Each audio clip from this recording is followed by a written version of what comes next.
안녕하세요. 수다몽더 히스토리입니다. 자, 오늘은 이탈리아로 떠나보겠습니다. 여러분 혹시 더 보르지아라는 미드를 알고 계신가요? 2011년도에 시작해서 시즌3까지 나왔던 드라마인데요.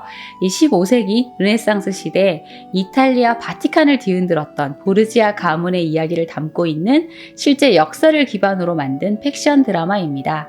그런데 드라마가 워낙 자극적이어서 진짜 드라마가 무릇하구나 하면서 보게 되는데 자극적으로 만들어야지 하고 작정하고 만들었던 것도 있겠지만 실제 이 보르지아 가문 이야기가 좀 많이 자극적입니다.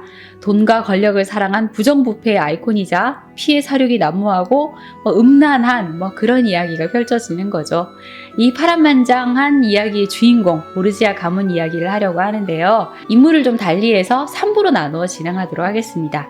1부는 이 보르지아 가문의 중심 축이자 역사상 가장 타락한 교황으로 알려진 알렉산드르 6세를 중심으로 진행하고 2부는 그의 사생아이자 마키아벨리 군주론에 등장을 하는 체사레 보르지아, 그리고 3부는 알렉산드르 6세의 딸이자 체사레 보르지아의 여동생 루크레치아 보르지아를 중심으로 이야기 진행해 보도록 하겠습니다. 보르지아 가문은 지금의 스페인 영토인 아라곤 왕국의 보르지아 지역 출신의 꽤 힘있는 귀족 집안으로 르네상스 시대의 교황 칼리스투스 3세와 알렉산드르 6세를 배출해서 이탈리아 정치에 큰 영향력을 행사했습니다.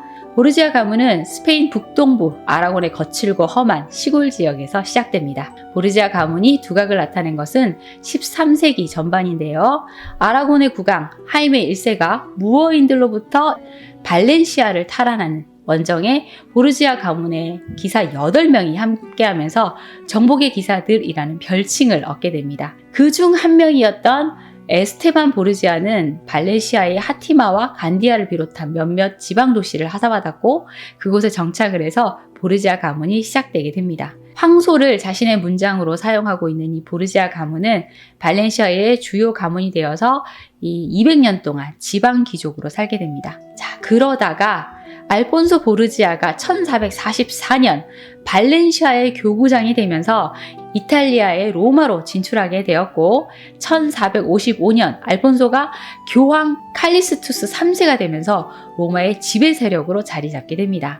사실 알폰소 보르지아가 유력한 교황 후보는 아니었습니다. 두 이탈리아인들이 팽팽한 줄다리기를 하고 있었는데 그 막다른 고래에 있는 상황에서 어부지리로 선출된 아주 운 좋은 교황이었죠. 교황에 당선될 당시 77세였던 칼리스투스 3세는 건강이 좋지 않아서 아마 오래 살지 못할 거야 라고 예상하는 사람이 많았는데요. 하지만 놀랍게도 칼리스투스 3세는 꼬박 3년을 더 살면서 굉장히 존경스럽고 활동적인 교황으로 존경받게 됩니다. 하지만 족벌 등용을 함으로써 로마는 보르지아 가문 사람들과 그 추종자들로 넘쳐나게 되죠. 칼리스투스 3세의 제2 3년 4개월 동안 조카인 페드로 루이스 보르지아를 등용하고 또 다른 조카 로드리고 보르지아를 추기경으로 세우면서 교회에서 지위를 다질 수 있게 해줍니다. 삼촌 덕분에 로드리고 보르지아는 20대 중반 젊은 나이에 교황청에서 입지를 다질 수 있었죠. 이후 로드리고 보르지아는 교황청의 중책인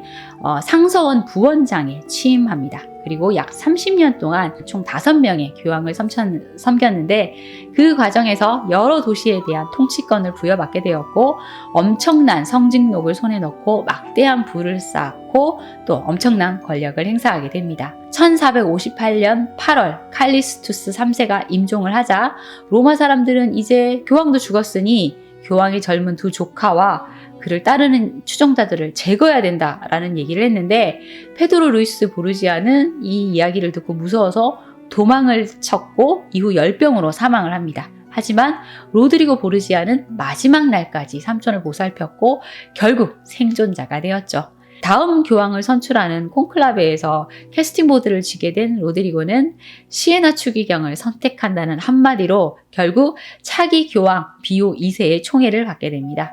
당시 교황과 성직자는 지금의 우리들이 생각하는 그런 이미지와는 좀 많이 달랐습니다. 당시 교회가 워낙 부패하기도 했지만 로드리고가 사실 최고봉이 아니었나 싶습니다. 성직자라면 응당 결혼도 할 수 없고 자식도 낳을 수가 없는데 로드리고는 그렇지 않았습니다. 사실 자신을 추기경으로 만들어준 삼촌 알폰소 보르지아, 그러니까 칼리스투스 3세가 외삼촌이자 그의 아버지라는 설이 있습니다.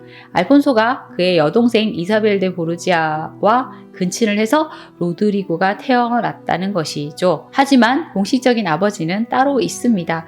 이것이 사실이라면 그 집안은 사실 처음 시작부터 좀 막장인 것이네요. 로드리고는 당시 열정 넘치고 매력 뿜뿜하는 잘생긴 남자였다고 합니다. 키도 크고 몸도 좀 크고 굉장히 강한 표정의 검은 눈과 큰 코, 육감적인 입술을 가지고 있었고 굉장히 유쾌한 성격의 활기찬 동작을 하고 유머 감각이 있었던 인물이라고 하네요. 자, 이것은 성직자에게 그리 맞는 성격이라고 할 수는 없을 것 같은데요. 실증도 좀 잘 내고 노래 좋아하고 춤 좋아하고 사냥 좋아하고 또 무엇보다 아름다운 여자를 무척 좋아했다고 합니다. 여색을 어지간히도 밝히던 로드리고는 이 스페인의 아름다운 과부와 그녀의 두 딸까지 농락을 했었는데 이후 과부가 사망을 하자 큰딸은 강제로 수도원에 보내고 더 외모가 아름다웠던 동생을 자기가 데리고 살았다고 합니다. 그리고 로드리고는 1461년 로마에 살고 있던 반노차 카나네이를 만나게 되는데요. 당시 교황이 여자를 만나는 이 로드리고의 모습을 보고 너 그렇게 문란하게 행동을 했다가는 성직자고 뭐고 다 끝장난다 라는 경고를 했고 로드리고는 반노차를 베니스로 보내서 몰래 만나게 됩니다. 사실 로드리고의 수많은 정부 가운데 반노차가 가장 오랫동안 관계를 지속한 여인이죠. 반노차에게는 물론 또 공식적인 남편이 있었어요. 결혼을 한 3번 정도 했었는데 반노차가 로드리고를 만날 때 32살이었다고 하니까 당시 기준으로는 젊은 나이가 아니었어요. 그런데도 로드리고를 사로잡은 걸 보면 아주 매력적인 여인이었던 것 같습니다. 반노차는 로드리고와 만나면서 4명의 아이를 낳는데요. 체사레 보르지아, 후안 보르지아, 루크레치아 보르지아, 그리고 호프레 보르지아입니다. 하지만 이 막내 아들 호프레에 대해서는 로드리고의 아들이 아닐 수도 있다라는 의심을 하기도 합니다.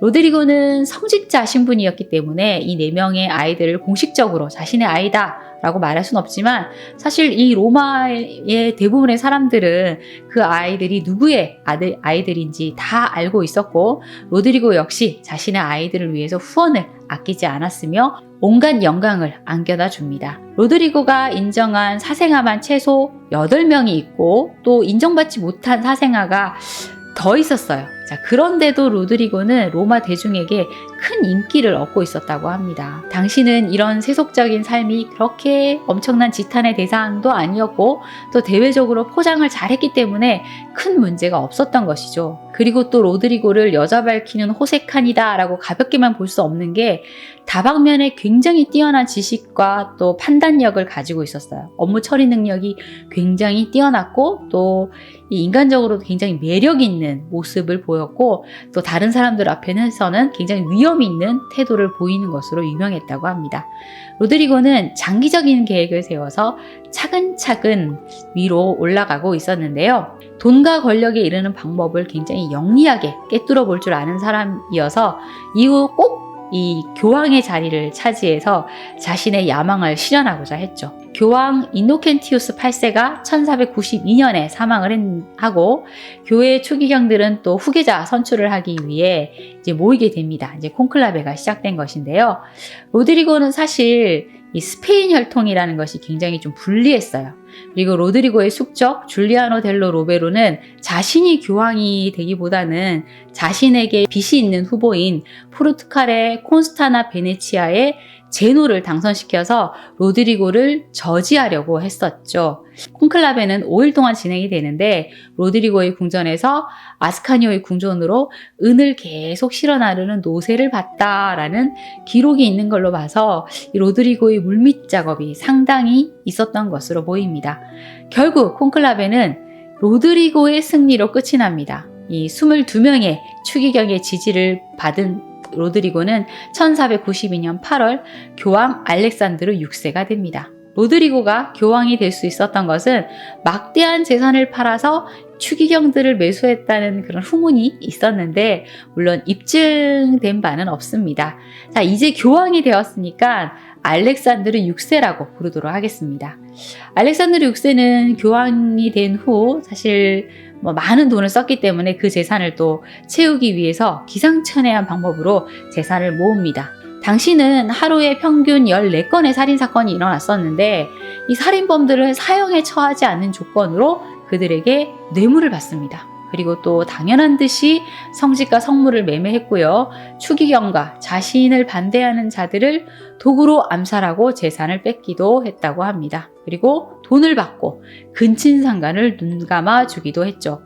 당시에는 근친상간이 굉장히 많이 이루어졌고 보르지아 가문도 사실 근친상간의 소문에 휩싸인 적이 있는데 그 이야기는 또 2, 3부에서 이야기해 보도록 하겠습니다. 자, 여튼 한 귀족은 24,000개의 금판을 이 알렉산드르 6세에게 바치고 자신의 여동생과의 근친상간을 허락받게 됩니다. 그러면서 또 알렉산드르 6세 본인의 타락도 계속되었죠. 15살에 줄리아 파르네세라는 아름다운 소녀가 있었는데요. 이 줄리아는 오르시니와 정략 결혼을 한 상태였습니다. 그런데 이 오르시니는 애꾸눈의 작은 키를 가진 심약한 남자였는데 이 오르시노의 어머니 아드리아나 밀라가 알렉산드르 6세의 조카인 거니까 집안 자체는 굉장히 좋았던 거예요. 그런데 알렉산드르 6세가 이 두 사람 결혼 주례를 해주다가 15살의 줄리아를 보고 홀딱 반한 겁니다. 그래서 줄리아를 자신의 방으로 데려가서 교황의 이름으로 초약권을 행사한 것이죠. 그런데 또 충격적인 사실은 이 줄리아의 오빠 알렉산드르가 이미 알렉산드르 6세와 합의를 해서 이 같은 일이 일어났다는 겁니다. 알렉산드르 6세는 이후에도 아름다운 줄리아를 잊지 못해서 그녀를 자신의 정부로 삼습니다. 그러니까 아드리아나 밀라, 그러니까 줄리아의 시어머니는 교황의 정부가 되는 것은 굉장히 영광스러운 일이라며 오히려 줄리아를 적극 지원했다고 하네요. 줄리아는 이 바티칸 옆에 있는 건물에 살고 있었는데 이 건물은 바티칸 궁과 비밀 통로로 연결되어 있었어요. 그녀는 줄리아 라벨라라고 불렸는데 아름다운 줄리아라는 뜻이죠. 줄리아의 오빠 알렉산드르는 동생 덕분에 이후에 추기경으로 임명이 됐는데 동생을 팔아 추기경이 됐다고 비웃음을 사서 속치마 추기경이라는 놀림을 받았다고 합니다. 나중에 알렉산드르는 종교개혁자 루터와 칼뱅이 활동하던 시대 교황 바오로 3세가 됩니다. 개인적으로 이렇게 타락한 모습을 보이는 알렉산드르 6세는 그럼에도 엄청난 야망이 있는 인물이었습니다. 로마를 중심으로 이탈리아를 통일해서 강력한 통일국가로 만들고자 하는 야망이었는데요. 반누차 카다네이와의 사이에서 난 첫째 아들 체사레를 종교인으로 만들고 둘째 아들 후안을 군인으로 키워서 자신이 생각하는 이 강력한 종교국가를 함께 만들어갈 동반자로 만들 생각이었죠. 하지만 알렉산드르 6세의 강력한 종교국가 건설은 생각처럼 쉬운 일이 아니었습니다. 당시 이탈리아의 상황 이야기를 잠깐 해봐야 될 것 같은데요. 이탈리아는 이 베네치아, 밀라노, 피렌체, 나폴리, 그리고 바티칸 이렇게 큰 5개의 나라로 또 나눠져 있었고 또 여러 중소 독립국가로 쪼개져서 분리되어 있었는데 5개의 큰 나라들은 이탈리아의 패권을 두고 다투고 있었습니다. 또 그 외에 로마니아 지방을 비롯한 로마의 북쪽 지역은 비카리오, 그러니까 교황 대리인 지역 참주들이 사실상 독립적으로 이 지방을 다스리고 있어서 교황의 힘이 크게 미치지 못하고 있었죠. 또 이 로마 내부에서도 오르시니 가문과 콜로나 가문 등 교황의 권위에 호시탐탐 도전하는 가문들이 있었고요. 대외적으로도 굉장히 복잡한 상황이었는데요. 대서양을 중심으로 프랑스, 영국, 포르투갈, 스페인 등이 절대군주의 통일국가를 형성하게 되면서 이탈리아로 세력 확장을 하려고 하는 상황이었습니다. 프랑스의 샤를 8세가 나폴리의 왕위를 요구하고 있어서 나폴리의 위기감도 고조되고 있었죠. 알렉산드르 6세는 이 혼란의 시기 속에서 이 자신의 지위를 공고하게 하기 위해 여러 나라와 동맹을 맺는데요. 이 위협적인 프랑스와도 동맹을 맺으면서 평화를 유지하고자 했죠. 하지만 1493년 7월 이해득실을 잘 따지던 알렉산드르 6세는 프랑스와의 동맹을 깨고 나폴리 왕국과 손을 잡습니다. 자신의 막내 아들 호프레와 페르디난도 1세의 손녀 산차 다르고나 공주와 혼인을 시켜서 이제 사돈을 맺었으니까 우리 평화롭게 잘 지내자 하고 손을 잡은 거죠. 그리고 추기경단에 대한 지배력을 강화할 때라고 생각을 해서 12명의 신임 추기경을 서임하는 대대적인 인사조치를 단행합니다. 이때 추기경으로 서임된 사람 중에는 18살의 체사레 보르지아도 포함되어 있었습니다. 이 체사레 보르지아를 종교인으로 만들려는 야망을 이때부터 이제 어느 정도 실현해 나갔던 것이죠. 그리고 자신의 정부 줄리아의 오빠 알렉산드르도 이때 추기경으로 서임이 됩니다. 그런데 프랑스의 샤를 8세는 자신이 나폴리의 정당한 왕위 계승자라고 주장을 하면서 불안이 고조됩니다. 결국 프랑스가 이탈리아를 침공해 오고 샤를 8세와 그의 군대가 빠른 속도로 남하를 하면서 먼저 피렌체를 점령합니다. 당시 피렌체를 점령하고 있던 메디치 가문은 프랑스군과 싸우기도 전에 항복을 선언해야만 했죠. 이탈리아의 전력이 이렇게 약할 수밖에 없었던 것은 당시 전쟁을 야만적인 행위라고 여겼던 이탈리아가 용병을 고용해서 대리전쟁을 치렀기 때문인데요. 용병이 목숨 걸고 싸울 리가 없잖아요. 그런데 100년 전쟁까지 치른 프랑스 군이다 보니 당연히 이탈리아를 손쉽게 이길 수 있었던 거죠. 1494년 11월 기세등등해진 샤를 8세는 곧바로 로마를 향해 진군합니다. 샤를 8세는 알렉산드르 6세를 간통, 근친상간, 살인, 그리고 기타 등등의 죄로 퇴위시키고 교황청에서 쫓아내겠다는 협박을 하죠. 이에 위기감을 느낀 알렉산드르 6세는 즉시 군사들을 징집해서 이 방어태세에 돌입을 하는데 그의 상황은 위태롭기 그지없었습니다. 그의 12월 31일 샤를 8세는 자신의 군대와 보르지아 가문의 숙적이자 친프랑스파인 이 줄리아노 델라 로베르 추기경을 포함한 프랑스파 추기경들을 대동해서 로마에 무혈 입성하게 됩니다. 자, 결국 정치적으로 고립된 알렉산드르 6세는 샤를 8세와 협의를 볼 수밖에 없었죠. 알렉산드르 6세는 샤를 8세의 측근이자 생말로 교구장이었던 기욤 브리소네를 추기경으로 임명을 합니다. 그리고 자신이 인질로 잡고 있었던 오스만 제국의 왕자 젬과 자신의 아들 체사레 보르지아를 교황 사절로 임명해서 프랑스군의 나폴리 원정에 동행하게 하죠. 아들을 볼모로 넘긴 대가로 샤를 8세가 교황에 대한 공식적인 복종 선언을 하고 교황을 보호하겠다는 약속을 하게 됩니다. 1월 18일 샤를 8세는 젬 왕자와 체사레 보르지아를 데리고 나폴리 원정을 떠났는데 이 두 사람은 벨레트리에서 도망가 버립니다. 체사레가 탈출한 것을 알게 된 샤를 8세는 엄청나게 화를 내면서 알렉산드르 6세에게 체사레를 내놔라 라고 항의를 했는데 체사레는 돌아가지 않습니다. 샤를 8세가 나폴리를 공격했을 때는 나폴리에 반역이 일어나서 혼란스러운 상태여서 나폴리의 군대는 금방 허물어지게 됩니다. 국왕 알폰소 2세는 왕위를 자신의 아들 페르디난도 2세에게 물려주고 도망가 버립니다. 하지만 페르디난도 2세 역시 이스키아 섬으로 도망을 갔고 덕분에 아주 손쉽게 이 나폴리 왕국은 프랑스의 손에 넘어갑니다. 샤를 8세는 스스로 자신이 나폴리의 왕이라며 대관식까지 치르게 되죠. 자, 그러자 알렉산드르 6세는 1495년 3월 31일 신성 로마 제국과 베네치아 공화국, 또 밀라노 공국, 스페인의 페르디난도 2세 등과 더불어서 신성 동맹을 결성해서 샤를 8세에게 대항하게 됩니다. 도망갔던 나폴리 왕 페르디난도 2세도 다시 돌아와서 나폴리 탈환에 나서죠. 1495년 6월 28일 벌어진 이 스페인 나폴리 연합군과 프랑스와의 전투인 세미나라 전투는 프랑스군이 승리를 했었는데 이후 페르디난도가 해군과 현지민들의 도움을 받아서 나폴리를 되찾게 되죠. 자, 이후 프랑스군은 불운이 시작되었는데요. 노획물이 많다 보니 이동도 느렸고 또 군인들 사이에는 매독이 퍼져 있었고 식량도 떨어져 갔습니다. 1495년 7월 6일 신성동맹에서 고용한 콘토티에르, 그러니까 용병 병력과 맞붙게 된 프랑스군은 이 포르노보 전투에서 패하게 돼서 이 샤를 8세는 간신히 탈출을 했고요. 또 프랑스에 귀국할 때는 정복지를 모두 상실하게 됩니다.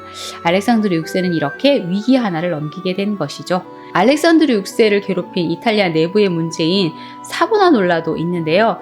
교황의 부정부패를 비난하고 나선 탁발수사였습니다. 이 탁발수사 사보나놀라 이야기는 또 나중에 별도로 진행해 보도록 하겠습니다. 알렉산드르 6세는 이렇게 프랑스의 샤를 8세 침략과 내부의 반란을 이겨내는데요. 프랑스와는 계속 원수처럼 지낼 것 같았지만 정치에서 영원한 동지도 영원한 적도 없죠.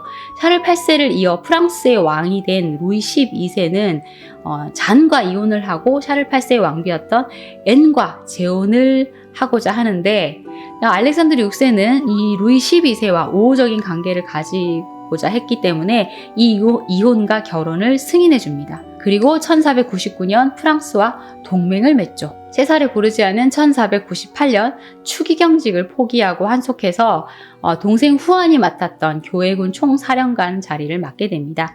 세사르 보르지아는 아버지의 도움을 받아 이 로마니아의 왕국을 세워 군주가 되려는 야심을 키우기 시작했죠. 자, 프랑스와의 전쟁을 치르느라 교황의 금고는 텅텅 비었는데요. 알렉산드르 6세는 다시 금고를 채워야만 했습니다. 1500년 희년이 돌아오자 알렉산드르 6세는 전국의 수많은 순례자들을 이 로마로 불러들였는데 면제부를 마구 남발하여 판매를 했고 은사와 미사가 난무하게 됩니다. 그러면서도 그의 음란한 사생활은 또 계속되는데요. 이 알렉산드르 6세에 대한 외설적인 일화를 기록한 이가 있습니다. 좀 부풀린 감도 있겠지만 교황청의 보고 담당관 요하네스 부르카르드가 작성한 글에 따르면 1501년 11월 1일 만성절을 맞아서 바티칸궁에서 연회가 열렸습니다. 그런데 놀랍게도 그 자리에는 이 로마에서 가장 천박한 창녀 50명이 초대되어 있었습니다. 창녀 50명은 바티칸궁에 도착하자마자 주저하지 않고 몸에 걸친 옷을 모두 벗어 던졌고 한 손에는 촛불을 들고 머리를 풀어헤친 채 이 알렉산드르 6세가 던지는 밤을 줍기 위해 서로 다투는 모습을 보입니다. 옷을 모두 벗은 전라의 미녀들이 뚝뚝 떨어지는 뜨거운 촛농에 개성을 지르며 밤을 줍는 게이한 풍경이 펼쳐졌던 거죠. 그리고 그 자리에 있었던 남자들은 지휘고하를 막론하고 자기 마음에 드는 여자를 선택할 수 있었고 그 자리에 모든 사람들은 오로지 쾌락만 가득한 음란한 모습을 보였다는 겁니다. 자, 이렇게 바쁘게 지내던 알렉산드르 6세는 1503년 8월 11일 아들 체사레 보르지아와 함께 열병, 그러니까 말라리아로 앓아눕게 됩니다. 그러면서 교황 당선 기념미사에도 불참하게 되죠. 그리고 주치의들이 계속된 처방을 했음에도 불구하고 앓은 지 일주일도 되지 않아서 72세의 나이로 선종하게 됩니다. 사실 이 타락한 교황 알렉산드르 6세의 죽음을 선종이라고 해도 되는지 모르겠지만 증언에 따르면 고해사제의 증언에 따르면 죽기 전에 자신이 생전에 저질렀던 모든 죄를 솔직하게 고백하며 진심으로 뉘우쳤다고 하니까 선종이라고 일단은 하도록 하겠습니다. 알렉산드르 6세에 대한 또 다른 이야기가 있긴 한데요. 알렉산드르 6세의 반대파 추기경 아르니아도다 코르네토를 독살하려고 하다가 오히려 자신이 독살당했다라는 설도 있습니다. 이 알렉산드르 6세가 죽던 날은 굉장히 후덥지근한 날씨여서 이 시체가 금방 부패해버렸는데요. 시스티나 성당에 안치되어 있던 시신은 이 더운 날씨 때문에 얼굴이 짙은 자줏빛으로 변하고 군데군데 검푸른 점이 나타나고 이 벌어진 입이 부풀어서 흉하게 일그러진 모습을 보였다고 합니다. 그리고 시신이 너무 심하게 부풀어 올라서 관에 잘 들어가지가 않았던 거예요. 그래서 관리들이 시신을 낡은 이 카페트로 둘둘 말아서 관에 넣고 거의 쑤셔 넣다시피 해서 관문을 닫았다고 하네요. 알렉산드르 6세가 이렇게 사망을 하고 새로 등극한 교황 율리오 2세는 나는 보르지아처럼 살지 않을 것이다. 그는 거룩한 교회를 더럽혔으며 악마의 도움을 받아 교황권을 탈취하였다.